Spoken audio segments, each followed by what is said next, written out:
3일 동안 수고 많으셨죠.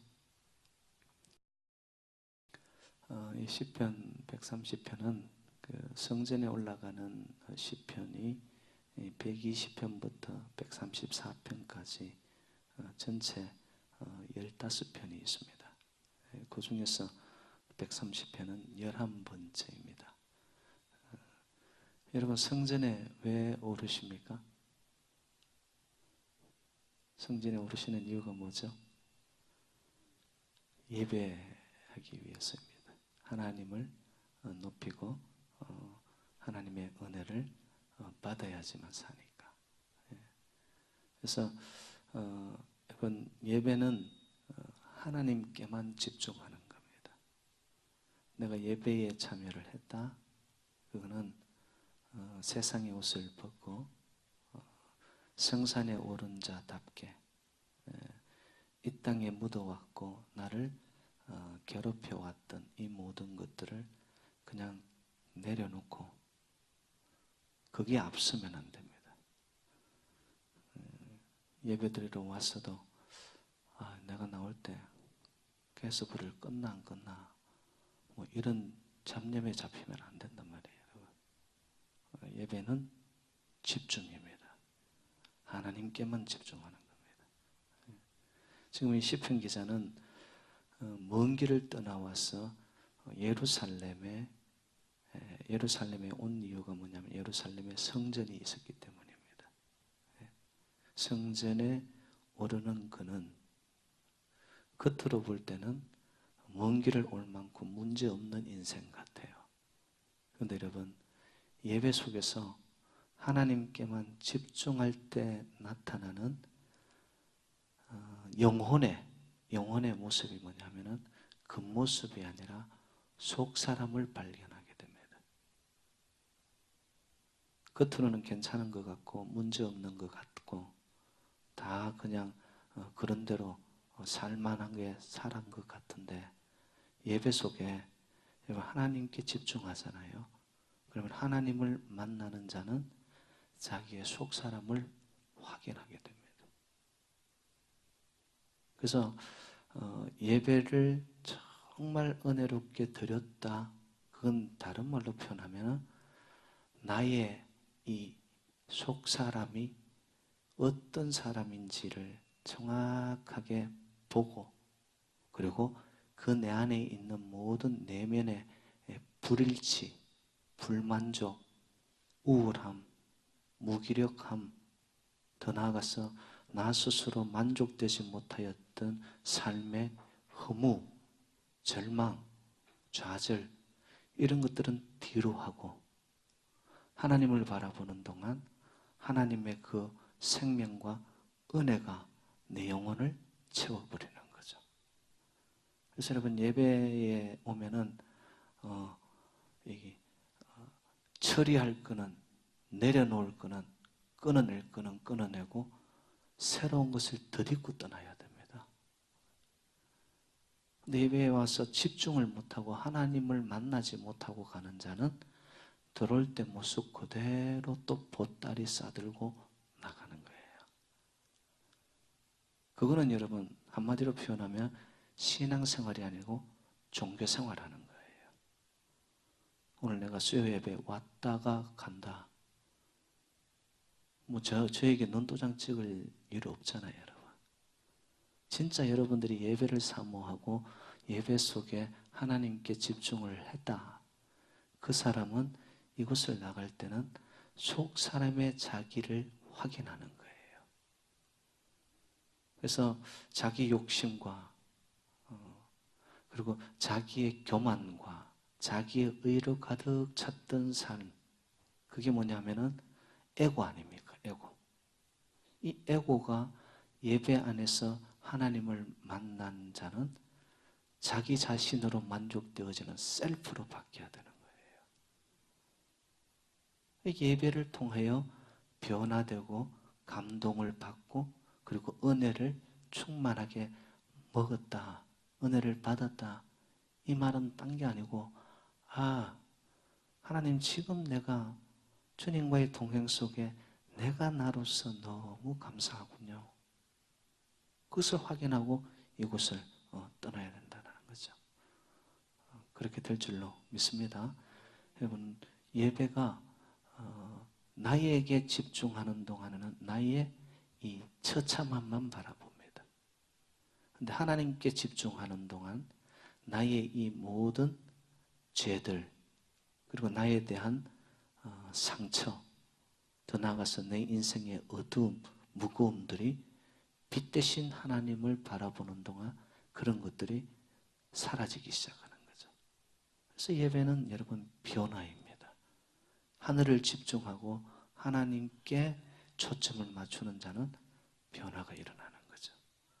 그래서 그 변화의 삶이 계속해서 일어나는 자들을 신앙인이라고 이야기합니다. 어떤 변화일까요? 하나님의 형상을 닮아가는 거죠. 예수 그리스도의 성품을 드리워가는 거죠. 그러한 작고 크고 이런 변화들이 내 삶 속에서 나타날 때 우리는 그것을 이런 믿음의 생활이요 신앙생활이라고 이야기하는 거예요. 수십 년을 믿어도 다람쥐 쳇바퀴 하듯이 똑같은 삶으로 살아갑니다. 여러분, 그거는 굳어진 종교생활입니다. 근데 신앙생활은 날마다가 새로워요. 그리고 내 심령이 부드럽습니다. 그리고 얼마나 삶 속에 감사와 이 충만함이 있는지, 이 순간순간 살아있다는 것이 은혜이고 호흡 주심의 은혜이고, 그것이 삶 속에서 이게 느껴져야 되는 거예요. 그래서 그것을 깨닫게 하기 위해서 예배로 성산에 올라 하나님께 초점을 맞추고 집중하는 것, 그 예배자의 모습이라는 거죠.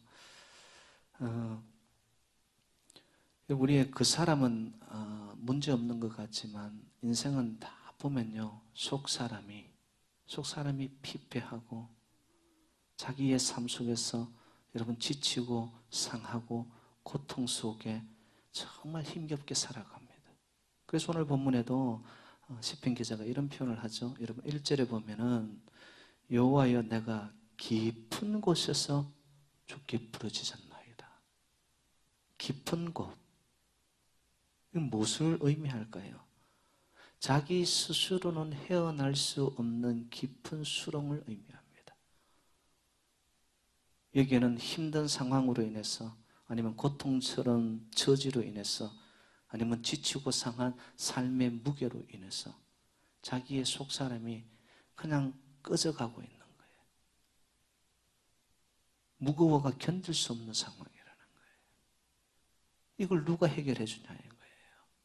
제가 볼 때는 이 시편 기자는 자기 자신의 굉장히 정직한 자기 모습을 하나님만을 바라보며 자기의 속사람을 내면의 세계를 있는 대로 그대로 하나님 앞에 내려놓습니다.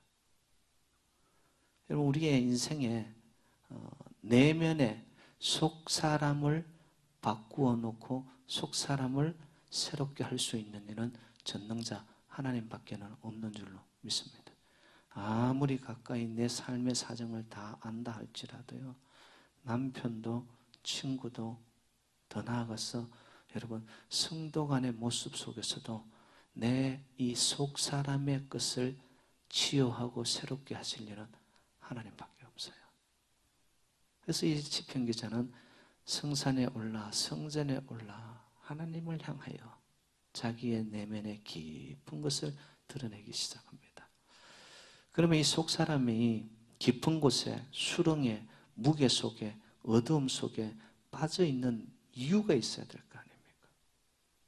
그 이유를 시편 기자는 자기 자신의 죄라고 고백을 하는 거예요. 여러분 3절 말씀을 한번 가볼까요?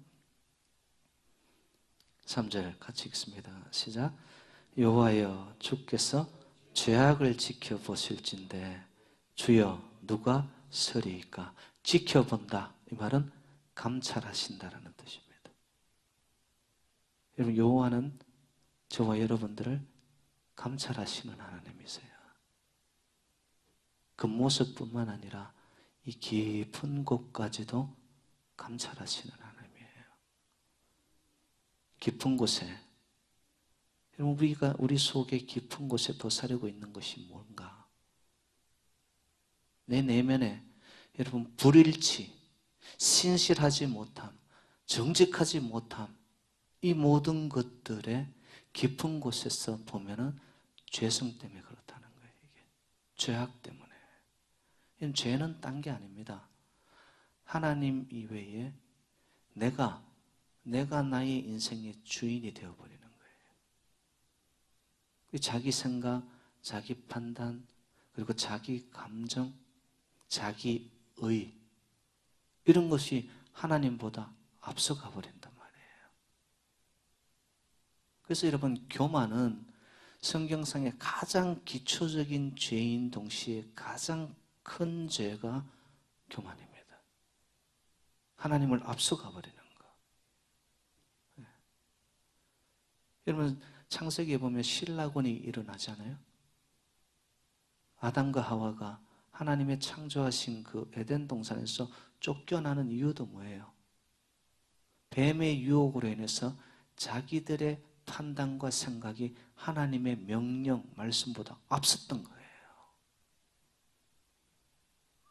하나님의 말씀은 정령 죽으리라 이랬는데 읽까 보냐 말씀을 바꾸어 놓습니다. 살짝 돌려 놓습니다. 내 생각이 가미가 된 거예요. 하나님은 절대 싫어합니다. 하나님의 말씀, 하나님의 명령, 하나님의 규례보다도 내 판단, 나의 의, 그리고 나의 경험, 이런 것을 앞세우는 자, 하나님 앞에 그는 교만이라는 것이죠. 그래서 하나님의 말씀이 자기 인생의 원칙과 기준이 되지 못하고 자기 자신이 자기 삶의 기준이 되는 거예요. 내 경험이 맞다라는 거예요. 그리고 내 판단이 정확하다는 거예요. 나는 하나님 말씀 없이도 그냥 내 양심 따라서 정직하게 살아가고 있는데 목사님 뭐가 문제죠? 근데 여러분, 인간의 자기 양심이라는 거예요. 양심 굉장히 가변적입니다. 상황에 따라 가지고, 형편에 따라 가지고, 이해관계에 따라 가지고 이익이 놓여지면요, 사람이 이 양심이 바뀌어져요. 여러분, 어떻게 우리의 양심이 이것을 믿으며 살아가요? 자기를 믿으며 살아가요? 자기를 앞세우는 거지. 이거는 절대 교만이거든요. 그래서 우리는 예배 가운데 하나님의 말씀을 듣는 거예요, 여러분. 말씀이 들려오면서 내 영이 이제는 서서히 어둠의 것에서 빛의 모습으로 눌려있던 삶 속에서 그 말씀이 진리이고 진리가 저와 여러분을 자유케 하고 노임받고 해방되어지고 결박에서 풀려지고, 이게 전부 예배에서 오는 감격이고 은혜란 말이에요. 어떻게 할 때? 내 모든 것들을 십자가 앞에 내려놓고 하나님의 말씀을 원칙으로 삼고 모든 것을 내 것을 비워낼 때, 그때 하나님의 영이 우리 속으로 들어올 수 있는 거죠. 내가 나의 것으로 너무 가득 차 있단 말이에요. 내 안에 내가 너무 많아요. 이 세상에 돌아가는 것들 속에서 나의 고집, 이 것들이 아직도 버리지 못한 게 있단 말이에요. 그래서 여러분, 예배는 제가 이렇게 표현하면 적절한지 모르겠지만 영적인 세탁기예요. 여기 와가지고 세상 속에서 묻어왔던 이 모든, 세상은 왜 네가 최고다라고 이야기한단 말이에요. 네 마음대로 살아라고 이야기한단 말이에요, 세상은. 근데 교회와 성전에 올라 하나님을 집중하는 동안 하나님의 말씀은 어떻게? 하나님이 제일이고 예수 제일로. 결국 나는 끊임없이 십자가에 못 박아지듯이 예수님과 함께 포개어 나의 자아가 없어지는 거기에 하나님의 다스림이 오기 시작하는 거죠. 그래서 그 하나님 앞에 우리가 나의 이 모든 것들을 비워내고 하나님의 도우심을 구할 때 예배 속에 하나님은 은혜를 베푸세요. 어떤 하나님이시냐 한번 가보겠습니다. 4절로 가봐요. 4절 다 같이 읽습니다. 시작. 그러나 사유하심이 주께 있음은 주를 경외하게 하심이니이다. 여기서 사유한다는 말은 용서하심입니다. 여러분, 하나님의 본성에 두 가지가 있습니다. 첫 번째는 의입니다. 하나님은 의의 본체이십니다. 그래서 죄를 미워하시고 죄를 끊임없이 행하는 자들을 심판하십니다. 그런데 의의 하나님만 있는 것이 아니라 죄를 깨닫고 회개하여 하나님 앞으로 돌아오는 자에게 사랑을 베푸시고 용서를 베푸시는 하나님이신 줄로 믿습니다. 그래서 여러분 꼭 기억하시기 바랍니다.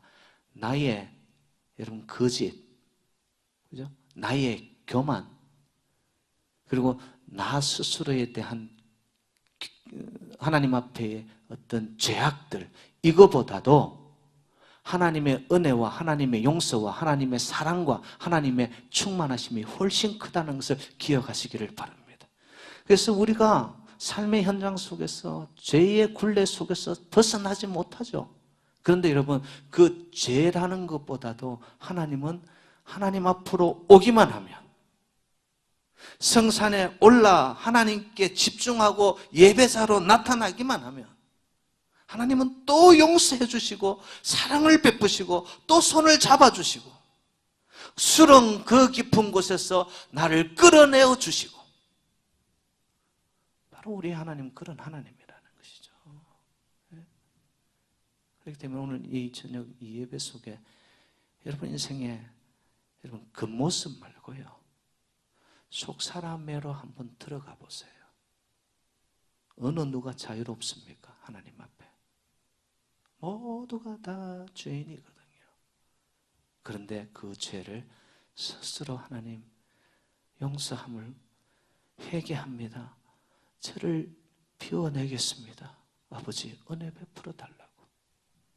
그런 자들이 바로 하나님 앞에 부르짖고 기도한다라고 표현을 하는 것이죠. 내 영이 하나님을 부르짖고 하나님 앞에 기도하고. 그래서 오늘 본문에 보면 계속 그 표현이 나타나는데요. 여러분 2절로 가봅시다. 2절 시작. 주여 내 소리를 들으시며 나의 부르짖는 소리에 귀를 기울이소서. 예배 속에 우리가 할 거는 이거예요.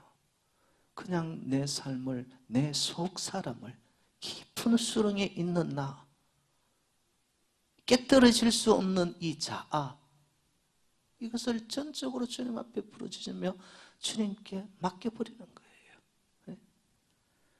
그런데 여러분, 하나님 앞에 회개하고 돌아오지 않는 자들, 그런 자들 정말 얼마나 완악하고 강팍합니까? 인간이 원래는 그렇거든요. 그 인간의 강팍함을 하나님이 깨트리시기 위해서 우리의 인생 속에 고통을 넣는 거예요. 고통을. 우리가 이겨낼 수 없는 고통을 주시는 거예요. 그래서 여러분, 그 20세기 최고의 지성 신학자이며 여러분 이 시인이자 글을 쓰는 C.S. 루이스 그런 말을 하죠. 고통은 하나님의 확성기라고 그러잖아요. 그래서 인생에 여러분들이 어려움이 왔다, 시련 속에 있다, 내가 견디지 못할 아픔 속에 들어왔다, 그러면 여러분 깨달아야 돼요. 내가 하나님을 멀리 떠나 있는 것은 없었나? 그게 죄된 자리거든요. 거기서 돌아오라고, 내가 다시 용서하고 너를 사랑으로 안고 싶다고 부르시는 거예요. 이렇게 그 소리를 들어야 돼요. 확성기가 들려올 때. 그런 자를 여러분 깨어있는 자라고 이야기하겠죠.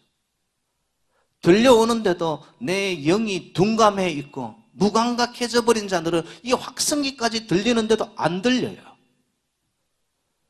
그런 자는 죽은 영혼입니다. 오늘 이 저녁에 여러분 사모하며 성전에 오른 저와 여러분들은 이 모습 이대로 주님 앞에 저쪽으로 신뢰하고 맡기고 내 안에 있는 자기의 무력함, 자기의 절망감, 자기의 아픔, 그 깊은 수렁에 있는 듯한 나의 삶, 이거를 주님 앞에 의탁하는 거죠. 맡기는 거죠. 그래서 부르짖은 다음에 우리는 어떻게 해야 되느냐? 오늘 본문 5절로 가보겠습니다. 5절 다 같이 시작. 나 곧 내 영혼은 여호와를 기다리며 나는 주의 말씀을 바라는도다. 여러분 거기 보세요. 두 가지 기자가 나타납니다. 바란다는 것은 기대입니다.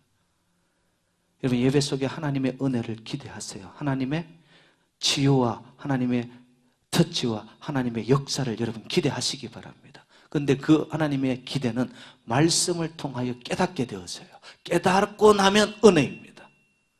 그래서 말씀을 바라는도다. 말씀을 기대하면서 말씀 속에 내 스스로가 거울 앞에 비추어 보고 아 이랬구나, 잘못 살았구나, 이것이 아니네, 돌이켜야지. 그리고는 하나님의 은혜와 하나님의 터치와 하나님의 인도를 우리는 하나님의 시간표 따라서 기다리는 거예요. 오늘 이 예배 속에서 여러분 하나님의 우리를 새롭게 하심에 대한 기대를 가지시기를 주님의 이름으로 축복합니다. 기대하고는 내 시간표 따라 왜 안 해주는 서두르지 마십시오. 하나님은 반드시 은혜 베푸시고 우리를 향하여 얼굴을 드사 평강 주시기 원하시는 하나님이신 줄로 믿습니다. 아멘. 그러면 기다리는 거예요. 기다리는 거예요. 그래서 여러분 오늘 이 저녁 우리가 함께 기도하고 또 찬양하고 우리의 이 제사를 올려드릴 때에 정말 하나님 우리의 속 사람을 새롭게 하고 내 안에 있는 깊은 수렁에서 해결을 받지 못하였던 것, 죄에 대한 용서, 죄로부터 자유함, 이것은 하나님밖에는 못하는 줄로 믿습니다. 모든 것에서 벗어나게 할 수 있는 일은 하나님밖에 없으니 함께 부르짖고 하나님 앞에 기대하며 기다리며 오늘 우리가 이 예배 속에 하나님의 은혜를 만날 수 있기를 주님의 이름으로 축원드립니다.